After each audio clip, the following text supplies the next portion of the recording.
श्रीराम समर्थ. गोपाल कृष्ण भगवान की जय. आपण जर आपल्या गुरूंचं गुणगान केलं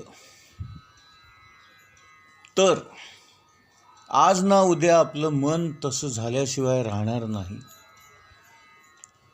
त्या गुणांचं चिंतन करता करता ते गुण आपल्यामध्ये सुद्धा येतील. म्हणूनच संतांच्या चरित्रांचं पारायण करण्याचा हेतू हाच असतो. रात्रंदिवस आपण त्यांच्या संगतीत राहिलो, त्यांच्या सत्संगामध्ये राहिलो की आपली वृत्ती त्यांच्याशी तादात्म्य पावते. आपण त्यांच्यामध्ये एकरूप होऊन जातो.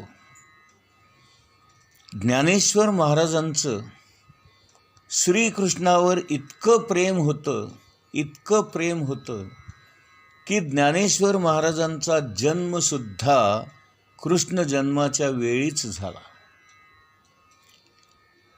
नाथ पंथातले लोक खरं म्हणजे शंकराचे भक्त असतात, कारण शंकरालाच आदिनाथ असं म्हणतात. पण प्रेम मात्र कृष्णावर केलं. याला कारण गहिनीनाथ हे होत.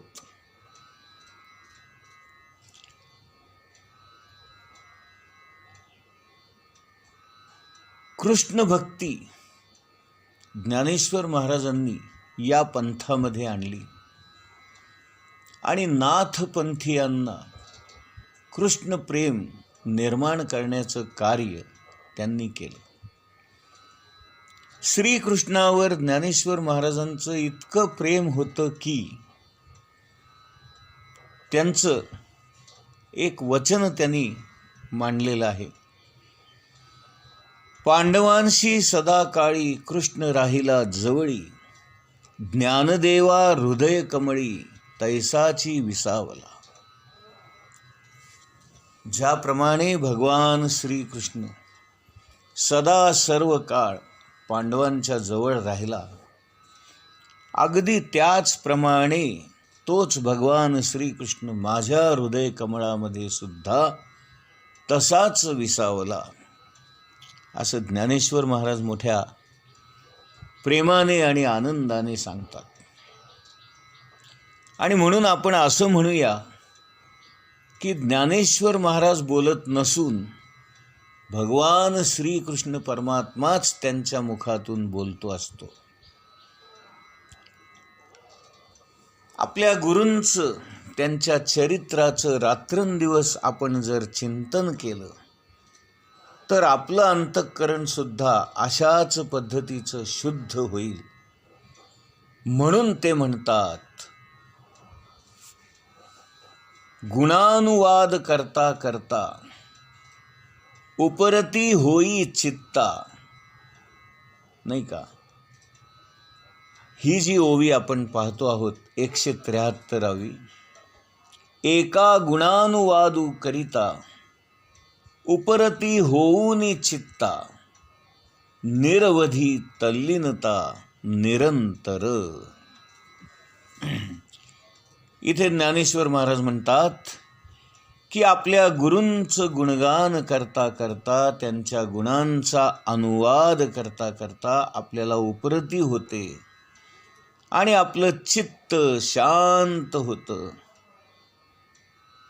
वासना क्षीण होतात, मनातले विचार नाहीसे होतात, विषय संपून जातात आणि विकार आपोआप मावळतात.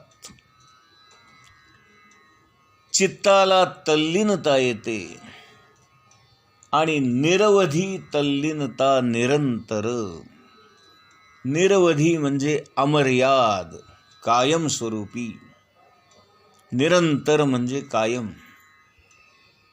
आपले गुरु आपल्याबरोबर आहेतच ही भावना मनामध्ये जागृत होते.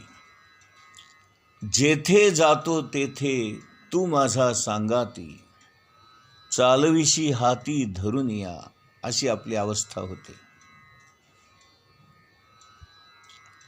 Practice of the presence of God, नाही का, म्हणजे भगवंताचं अस्तित्व आहे नव्हे, भगवंत आहेच याचंच आपण सतत स्मरण ठेवायचं आहे आणि त्याची प्रॅक्टिस करायची आहे, त्याचाच अभ्यास करायचा आहे, त्याचं अस्तित्व मान्य करायचं आहे.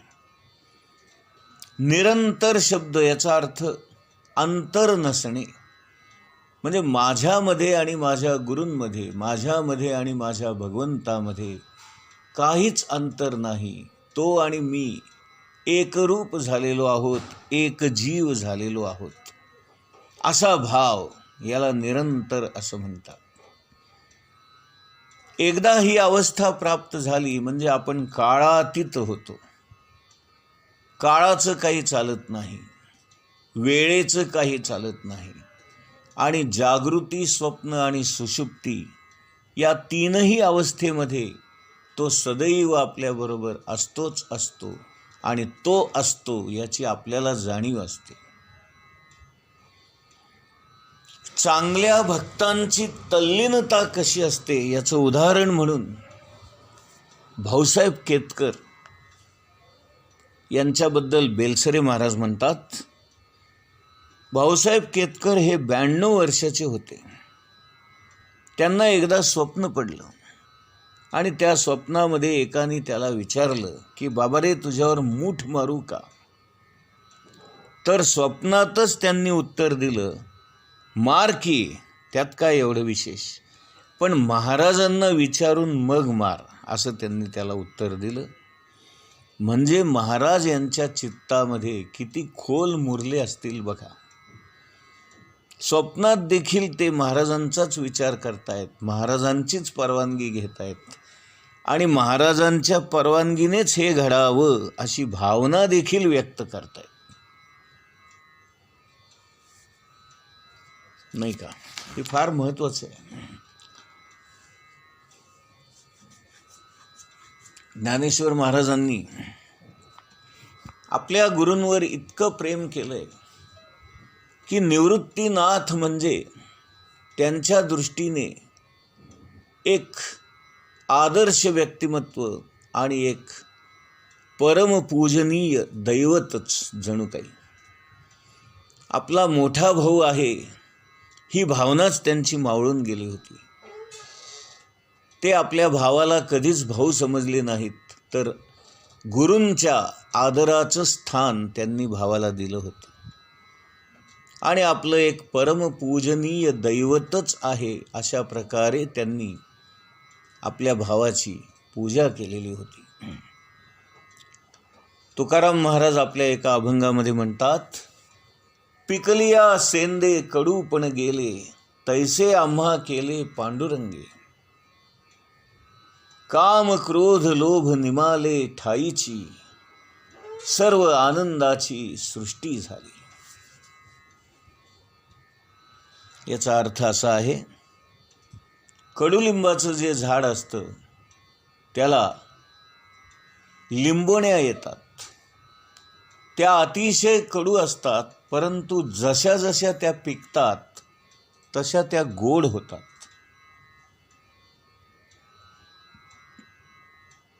तर हे सांगण्याचं काम किंवा हे सांगण्याचं प्रयोजन असं आहे की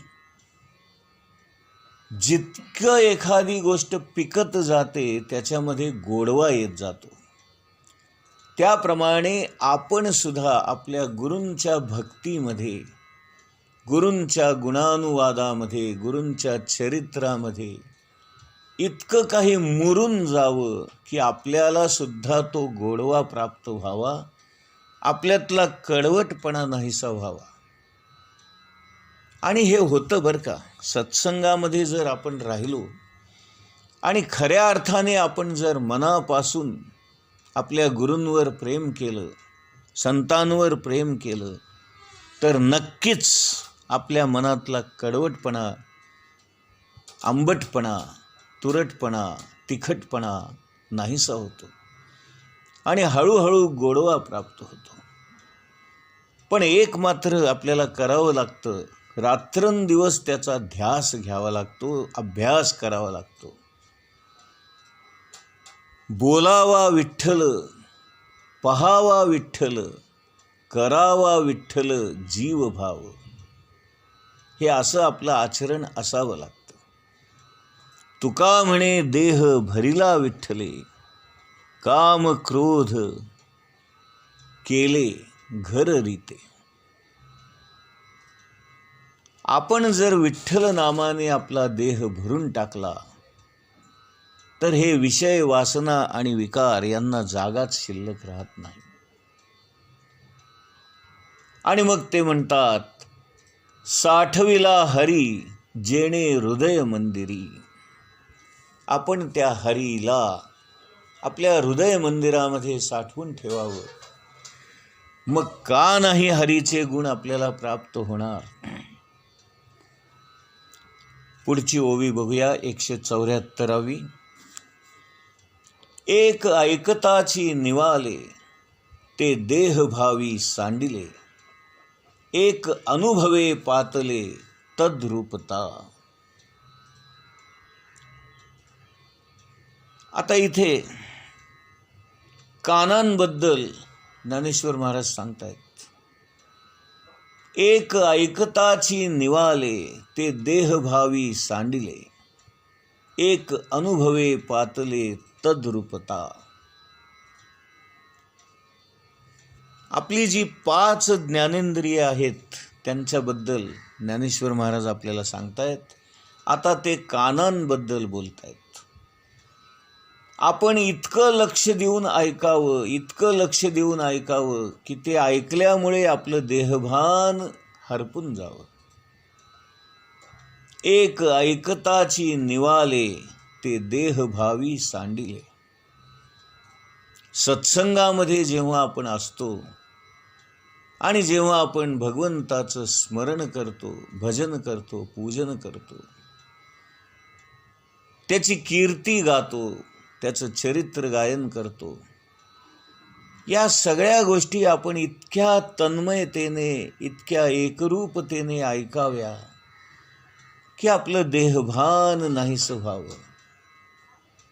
एक अनुभवे पातले तद्रूपता. नाही का, सांगणाऱ्याचा जो अनुभव असतो, बोलणाऱ्याचा जो अधिकार असतो, त्याच्याशी आपण तद्रूप झालो आणि त्याच्यावर जर आपली श्रद्धा असेल, भक्ती असेल, प्रेम असेल, तर आपण तदाकार होऊन जातो.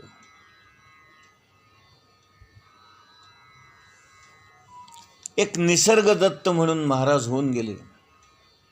त्यांचं आपल्या गुरूंवर अत्यंत प्रेम, अत्यंत भक्तिभाव आणि दृढ निष्ठा होती. एकदा त्यांचे गुरु सिद्धरामेश्वर त्यांना म्हणाले, तोच तू आहेस. आणि हे उद्गार आपल्या गुरूंच्या मुखातून आल्याबरोबर निसर्गदत्त महाराजांनी काय केलं तर याचा इतका ध्यास घेतला आणि याचंच त्यांनी इतकं स्मरण केलं, मनन चिंतन केलं की आपल्या गुरूंनी जे सांगितलं तेच खरं आहे असा विश्वास ठेवून त्यांनी त्या गोष्टीचा इतका ध्यास घेतला, इतका ध्यास घेतला की केवळ एका या गुरुवाक्यामुळे त्यांना काही दिवसातच आत्मज्ञान प्राप्त झालं. आमच्या सर्वसामान्य माणसांची एक अडचण अशी असते की आपले गुरु आपल्याला इतक्या परोपरीने सांगत असतात, पण आपण काही त्यांचं ऐकत नाही. आता गोंदवलेकर महाराजांनी 365 प्रवचनातून तेच सांगितलंय, नाम घ्या, नाम घ्या, नाम घ्या. पण वर्षभर ऐकून सुद्धा आपल्या वृत्तीमध्ये फरक पडत नाही. आणि पुढच्या वर्षी परत आपण प्रवचनाचं पुस्तक तेच पुन्हा वाचतो त्याच्या पुढच्या वर्षी परत तेच वाचतो. असं वर्षानुवर्ष जरी वाचलं तरीही आपल्या वृत्तीमध्ये काही फरक पडत नाही. आणि इतक्या वेळा ऐकून, इतक्या वेळा वाचून नाम काही आपल्याच्यानी घेतलं जात नाही. ही वस्तुस्थिती आहे. आणि म्हणून आपण आहे तसेच राहतो. आपली प्रगती होत नाही. आपण परमार्थामध्ये पुढे जात नाही. जसे आहे तसे, जिथे होतो तिथे, अशी आपली अवस्था आहे. एका फिलॉसॉफरनी स्पष्ट शब्दामध्ये म्हटलेलंच आहे, तुम्ही सगळं सांगता पण, हा पण जो आहे ना तो फार घातक असतो. आपण गुरूंच्या शब्दावर विश्वासच ठेवत नाही. आपण गुरूंच्या शब्दावर निष्ठा ठेवत नाही. गुरु एक सांगतात, आपण दुसरंच करतो आणि आपल्या मनामध्ये तिसरेच विचार येतात. असं आपलं परस्पर विरोधी वागणं, बोलणं आणि आचरण असतं. विचारही विरोधी असतात. त्यामुळे आपण आहे त्याच अवस्थेमध्ये वर्षानुवर्षे राहतो. कारण आपण आपल्या वृत्तीमध्ये, आपल्या आचरणामध्ये काहीच बदल करत नाही. गुरूंनी सांगितलेलं आपण ऐकत नाही आणि आपण त्याप्रमाणे वागत नाही. आणि म्हणून आपल्यामध्ये कुठल्याही प्रकारची प्रगती होत नाही, कल्याण होत नाही. गोपाल कृष्ण भगवान की जय.